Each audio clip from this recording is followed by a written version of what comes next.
Hello friends, આજે આપણે સિંગ ભજીયા બનાવવાના છે. તેના માટે આપણે સિંગ ભજીયાનો મસાલો રેડી કરીશું. તેમાં લાલ મરચું, ચાટ મસાલો, સંચળ, ગરમ મસાલો અને આમચૂર પાવડર નાખી એડ કરી મિશ્રણ તૈયાર કરેલો મસાલો સાઈડ કરી દઈશું. ત્યારબાદ હવે આપણે સિંગદાણાને 1 કટોરી જેટલા સિંગદાણાને પાણીમાં સારી રીતે ધોઈ દઈશું.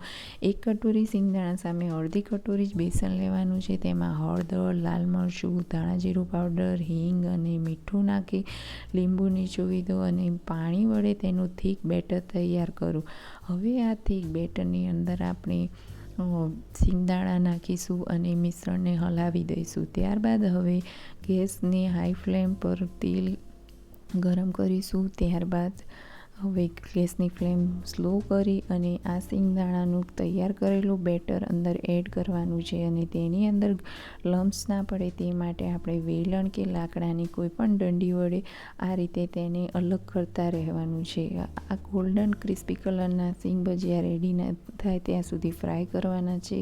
તૈયાર થયેલા સિંગ ભજીયાને તરત જ બાઉલમાં કાઢી તેના ઉપરથી તૈયાર કરેલો મસાલો એડ કરવો અને તેને આ રીતે હલાવી મસાલો એડ કરવો.